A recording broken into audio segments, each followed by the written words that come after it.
안녕하세요, 선생님. 반갑습니다. 혜연입니다. 네. 이번 컨텐츠는 26년도에 건강을 조심해야 될 분들. 음, 음, 건강에 대해서는 사실 모든 사람들이 제일 걱정하시는 부분이 아닌가 싶어요. 건강에 대해서 걱정을 안 하시는 분들은 거의 없으실 거예요. 근데 생로병사는 우리가 피해 갈 수는 없죠. 그렇지만 미리 알고 있으면 그만큼 미리 피할 수도 있습니다. 그런데 미리 알고 있어도 우리가 그만큼 노력을 하지 않으면 피할 수 없어요. 그래서 미리 이야기를 드리면 그만큼 좀 노력을 해주시면 좀 좋겠습니다. 제가 음주를 하시면 안 되는 때에 음주를 하시면 그만큼 그게 좀 상극이기 때문에 그 해에 그 음주가 그 사람에게는 훨씬 더 남들에 비해서 2배로 더 안 좋아지는 때라서 더 드시면 안 된다고 말씀을 드리는 거거든요. 왜냐면 그 사람에게는 남들은 음주를 해도 사실 해독이 된다 그 해에.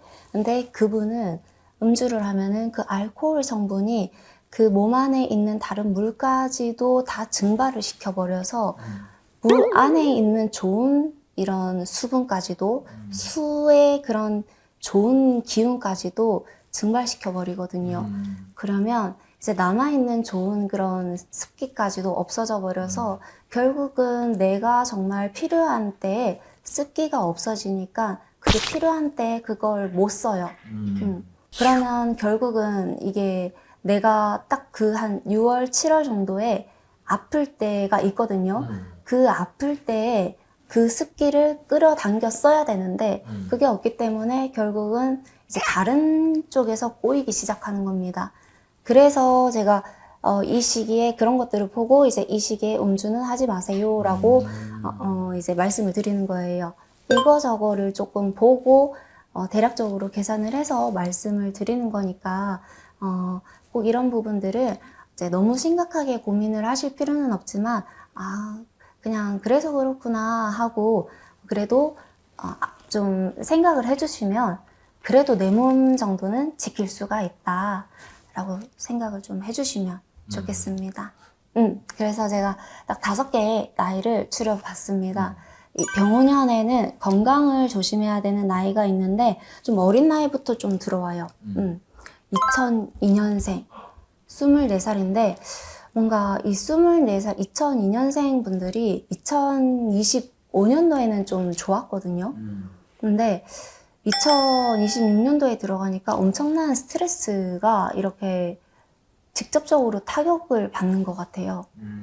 이게 어떤 이유라고는 할 수가 없어요. 왜냐면 이 아이들이 사실 좀 이런 부모라든지 이런 부모님이라든지 형제라든지 이런 여러 가지 좋은 영향들을 좀 많이 받기는 했었다. 얘네들은 그런 좋은 영향들을 받았다고 생각은 안 할 수는 있지만 사실 주변 후광들이 꽤나 있었다라고 사실은 말씀을 드릴 수는 있습니다. 그래서 얘네들이 좀 이 친구들이 강하다기보다는 좀 약한 편에 속할 수도 있어요.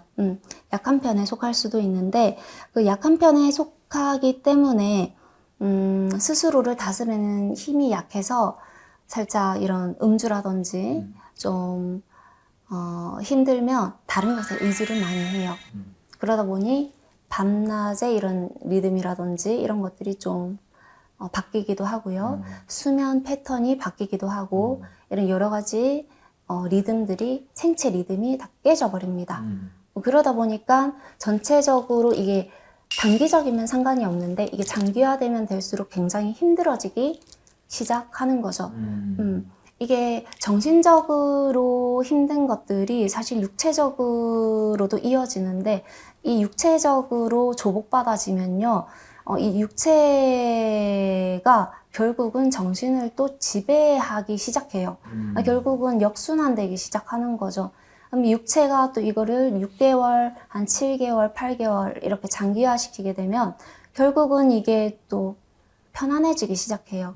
그러면 게을러집니다. 또 네. 이렇게 심지가 조금 강하지 못한 상태라면 물론 이제 이거를 굉장히 끌어주고 잡아줄 수 있는 친구나 혹은 스승이나 부모님이 계시다면 상관이 없지만 어느 정도 이제 좀 이거를 혼자 자취 생활을 한다든지 좀 얕게 가지고 있는 사람, 마음이 좀 옅은 아이들이라면 우울증으로 빠지게 되거나 또 이제 약을 먹거나 근데 약을 먹으면 이게 한순간에 치유되는 것이 아니라 오히려 약에 의존하게 되면서 좀 더 게을러지게 될 가능성이 더 높습니다. 공부를 하든지 이제 취업 준비를 하든지 일상을 지속하긴 하지만 내적 힘을 강화시키지는 않는다. 요겁니다. 그래서 이제 이런 스트레스성 소화 불량이나 불면이나 불안 증세가 훨씬 더 강화되어질 수밖에 없다. 그래서 이런 건강상 이런 여러 가지 복합적인 문제들이 지속적으로 발병되어지고 이게 한번 시작되어지고 나면 20대에 한번 이게 들어와서 나중에 취직을 하게 됨으로 인해서 사회적으로 다시 이제 원상 복귀를 하게 되는 시점이 있기는 있어요. 근데 다시 30대에 요렇게 다시 생겨나고 40대에 또 생겨나고 50대에 또 생겨납니다. 요런 이제 패턴들이 있기 때문에 되도록이면 2002년생 24살 이분들은 약에 의존하기보다는 지금부터라도 내가 병원년이 되면은 이럴 수도 있겠구나라고 생각을 해 주셔서 내가 이제 조금이라도 힘들고 지치고 그러면은 책을 읽고 그리고 잠이 안 온다 이러면은 운동으로써 일부러라도 잠을 유도시키는 그런 방향으로 건전하게 생활을 이제 습관화시키는 연습을 지금부터라도 준비하셔야 됩니다. 그리고 두 번째로는 1989년생 37살이거든요. 그리고 두 번째로는 1989년생 37살이거든요. 열정이 너무 과해요. 이거는 병호년이라서 열정이 조금 더 과하게 느껴질 수가 있는데 병호년이라서 이분들이 그 주파수의 부름을 조금 받았어요. 그래서 굉장히 좀 열정이 과하기도 한데 과한 만큼 이제 탈진이 많이 됩니다. 탈진이 되기 때문에 이분들이 그 탈진으로 인해서 어디가 좀 안 좋아지냐, 탈진이 되면 내가 탈진한 사실을 알아차려야 돼요, 일단. 근데 이분들은 탈진이 되어도 내가 지금은 버틸 수 있다라는 생각으로 그냥 지금을 유지를 해 나가요. 왜냐? 지금 일을 충분히 할 수 있기 때문에. 근데 우리가 밥을 먹을 때를 놓치고 그냥 일을 해 나가면 사실 위가 안 좋아지죠. 위가 안 좋아지고 또 식도도 안 좋아지고 전체적으로 소화기 계통이 불량이 되어집니다. 그래서 이분들이 지금 위 계통이 안 좋아질 확률이 굉장히 높아져요. 그래서 내년에 이 병호년에 이분들은 아마 가스알명수를 달고 살게 될 가능성이 상당히 높아요. 그래서 되도록이면 밥을 끼니에 맞춰서 거르지 말고 드시는 습관을 가져주시는 게 제일 좋고요. 무엇보다 원래 이거는 가족 내력으로서 간이 조금 좀 안 좋은 분들이 좀 많이 있습니다. 그래서 해독 작용을 또 못 하시는 분들이 굉장히 많이 계신데 이분들이 내년에 탈진 현상이 생기게 되면 이 간도 마찬가지로 탈진하게 돼요. 간도 지금 뭔가를 해내야 되는데 일을 해야 되는데 간이 일을 할 수 있는 능력 발휘를 할 수 있는 어떤 힘이 없어요. 그러니까 전체적으로 지금 능력치를 발휘할 수 있는 어떤 에너지가 다 고갈되어져 있는 상태라는 거죠. 그래서 89년생 분들은 되도록이면 37살 분들은 일을 할 때 너무 이제 열정으로서 끼니도 걸으면서 이렇게 하시는 것보다는 되도록 끼니는 챙겨 가시면서 해야 내 몸을 지키면서 좀 더 롱런 하실 수가 있다. 이거를 장기화시키면서 잘 하실 수가 있다. 건강은 조심하셔야 됩니다. 그리고 또 82년생 분들, 44, 82년생 분들이 사실 제일 조금 중요하시긴 합니다. 왜냐하면 이분들은 이미 혈압 쪽, 이런 심장 쪽으로 경고등이 이미 켜져 있는 상태예요. 이미 이거에 대해서는 예전부터 병원에서 한번 진단을 받으셨을 거예요. 혈압 쪽으로는. 혈압뿐만 아니라 이런 당 쪽으로도 진단을 한번 받으셨던 분들도 계실 것이고, 이제 진단을 받으러 가실 분들도 계실 거예요. 이제 검진을 받으러 가실 분들도 계시고, 진단 위기에 있는 분들도 지금 계십니다. 근데 되도록이면 지금 이분들이 왜 이런 것들을 지금 알고 계시냐면 되게 많이 참아요.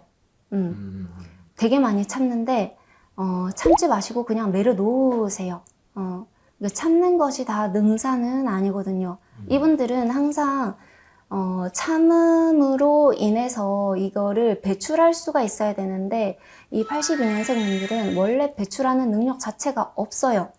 배출 능력이 없는 사람이 참아버리면 이게 안에서 다 이제 내 것으로 다 돌아오겠죠. 근데 내 것이 되면은 이게 좋은 걸로 내 것이 되는 게 아니라 안에서 어떤 세포라든지 안 좋은 덩어리라든지 어떤 뭐 암세포, 암 덩어리라든지 혹이라든지 이런 염증 덩어리라든지 이런 걸로 다 변하게 돼버립니다. 그렇기 때문에 이거를 그냥 내려놓는 것이 가장 낫습니다. 내려놓게 되면은 결국 이제 소변이라든지 땀이라든지 그렇게 노폐물로 다 분출이 되거든요. 그래서 수분 섭취를 제일 많이 해주시는 게 제일 좋습니다. 그러면 이 82년생 분들도 혈압이나 이런 심장 그런 부분에서도 조금 더 해방이 되어져서 편안하게 조금 이런 건강적인 부분에서 내가 너무 힘들이지 않고 편하게 일을 하실 수가 있다 이 말씀을 드리고 싶고요. 또 50세 76년생 분들이시죠. 76년생 분들은 원래 기관지가 약했어요. 보면 기관지는 원래 약했고 폐도 원래 약했어요. 이분들이 살아왔었던 그 세월 자체가 폐가 몹시 안 좋을 수밖에 없었던 그런 환경과 조건들 뿐이었거든요. 그나마 그거를 잘 유지하시고 오셨던 터이였는데 병원연에는 화기가 너무 강하다고 했잖아요. 그 화가 많으면 어때요? 건조해지죠.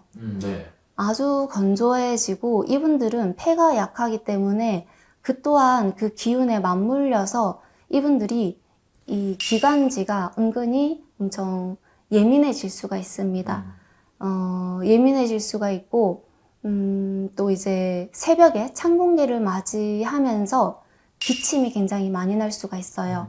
근데 이것도 조심해야 되는 게 그냥 새벽에 러닝 하시는 분들 계시죠? 근데 이것도 자주 하면서 기침하면서까지 무리하시면 여기에 바람 들어요.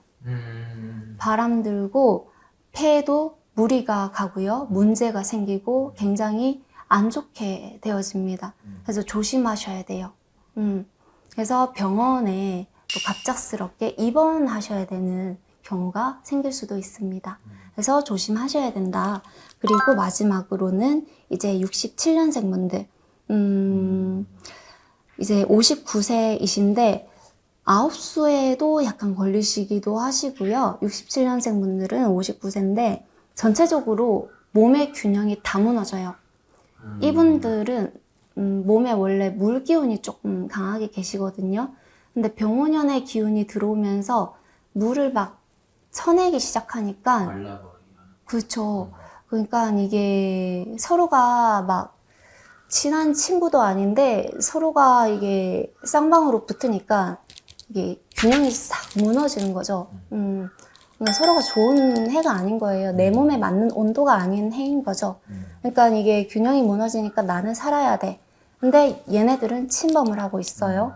그러니까 그러면 우리는 어떻게 대처해야 되지? 그러니까 서로가 서로를 침범하고 얘네는 방패를 하려고 방패막을 설치해서 방어를 하고 그러니까 지금 균형이 많이 무너져서 기관지도 안 좋고 소화기 계통에도 문제가 생기고 그러면서 좀 껄껄대기 시작하고 전체적으로 문제가 생겨서 내 몸이 이쪽도 아파 저쪽도 아파 관절도 아파 계속 그러기 시작해요. 이때 가장 좋은 거는 그냥 자연적으로 이렇게 생산되어지고 있는 풀을 드시는 게 제일 좋습니다. 봄에 나는 나물, 여름에 나는 나물, 가을에 나는 뭐 과일이라든지 나물, 그리고 겨울에는 겨울에 우리가 말려 먹을 수 있는 나물, 그렇게 드시는 게 자연적으로 섭취할 수 있는 것들을 드시는 게 제일 내 몸에 최적화된 거예요. 그게 제일 보양식입니다. 딴 거 드시는 것보다, 병원에 막 가는 것보다 그게 제일 좋아요. 그렇게 해주시는 게 제일 좋고요. 무리하게 이때 단식을 하고요. 막 운동을 막 하고 그러잖아요. 이때 그러면 오히려 균형을 더 무너뜨려요. 내 몸이 스스로 밸런스를 맞추려고 막 그러고 있는 중이기 때문에 이때 막 우리가 다이어트 한답시고 막 뭘 하잖아요. 1일 1식. 아, 그쵸. 내 몸이 뭔가 이상해. 그러면서 여기저기서 이상한 말 들어가지고 단식해봐. 뭐 이런 말 듣고 이거저거 하잖아요. 그럼 더 이상해져요. 이거는 기운에서 들어오는 합의 문제이기 때문에 이때는 무조건 이제 단식이나 즉 이제 너무 한 곳에 치우쳐진 거죠. 치우쳐진 것을 무조건 피해라. 중도를 지켜라. 이 말씀을 꼭 드리고 싶어요. 그래서 이제 이때는 이제 병원연 자체가 굉장히 강한 때이기 때문에 강할수록 그 중도를 지켜주시는 게 제일 중요합니다. 건강은 우리가 삶을 살아가는 데 있어서 가장 그 중요한 기반을 지켜주는 부분이지 않습니까? 그래서 이 몸뚱아리를 잘 지켜내야 우리가 삶을 살아가는 데 있어서도 가장 중요한 그런 자동차 같은 곳이죠. 제일 좋은 자동차를 끌고 다닐 수가 있어요. 이 자동차가 없으면 우리 삶이 지탱이 안 되죠. 그래서 잘 보존시켜 주시면 좋겠습니다. 감사합니다. 네, 감사합니다. 79년생, 47. 왠지 내가 과거에 다른 사람 부탁으로 보증을 서줬다. 아까 말씀하신 것처럼. 그런 걸로 인해서 내가 조금 손해를 볼 수가 있습니다. 내 명의가 있는데 그 내 명의가 이제 내가 직접적으로 그쪽에 소속되어져서 무언가를 한 것은 일절 없지만 그저 내 명의를 가져가서 내 친구나 내 지인이 그저 썼을 뿐인데 나는 보증서 쓸 뿐인데 그게 문제가 되어져서 이 병원연에 아주 과열되어져서 나의 이름까지 과열되어져서 위로 탁 떠올라져서 문제가 되어지는 거죠.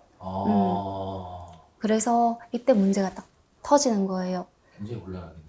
나까지 연루되어지니까 내 가족까지 연관이 되어지는 거죠.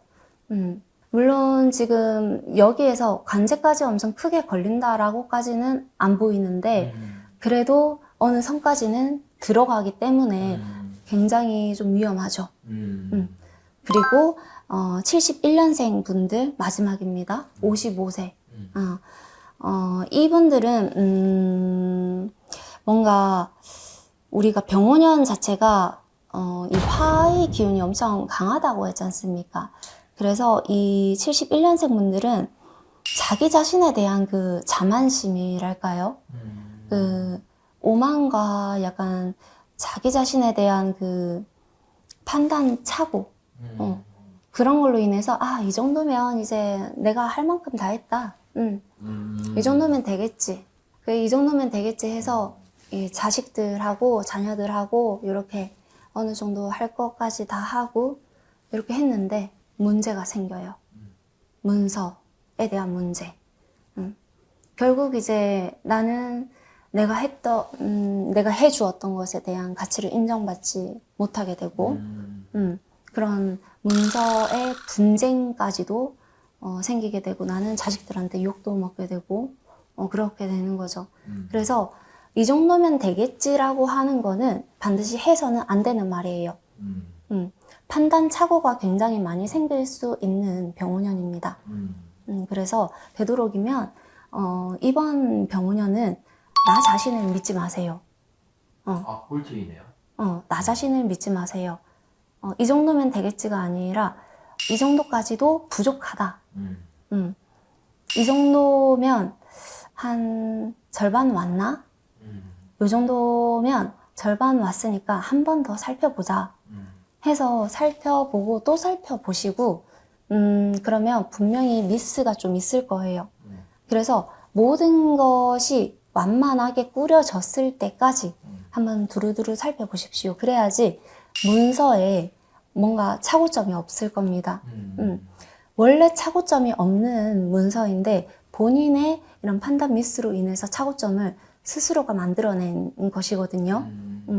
그래서 이거는 본인의 과오로 인한 잘못이다.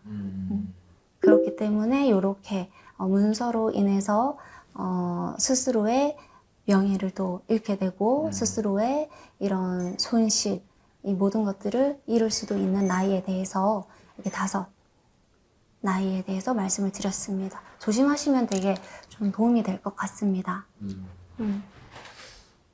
또 궁금하신 점 있으세요? 그냥 인생을 통틀어서 좀 문서 계약 때 반드시 이렇게 해라 이런 팁도 있을까요, 선생님? 문서 계약 때 내가 조금이라도 자신감이 없다. 이 계약을 완전히 했을 때 뭔가 찜찜하다. 물론 이제 엄청난 자신감으로 이 문서에 100% 사인을 하는 사람이 과연 몇이나 있을까 싶습니다. 근데 재벌이 아닌 이상 하지만 이 문서는 그래도 나랑 맞는 주인을 만났을 때는 뭔가 되게 기분이 좋아요. 엄청 기분이 좋아서 문서에 사인을 하게 돼요. 거의 90% 이상. 그거는 나랑 이 땅, 적어도 아파트나 빌라라든지 땅 계약을 할 때는 그래도 나랑 이 터랑 맞다는 거예요. 근데 만일에 뭔가 이 계약을 하고 도장을 찍으려고 하고 혹은 가계약금이라도 치르려고 이렇게 했을 때 뭔가 찜찜해요. 그리고 내가 너무 성급한 것 같고 마음이 너무 급한 것 같고 또 이제 남들이 뜯어 말리고 있고 그러면은 한 번 더 생각해 봐야 돼요. 남들이 뜯어 말려요. 그러면은 한 번 더 생각해 봐야 됩니다. 감사합니다. 네. 감사합니다.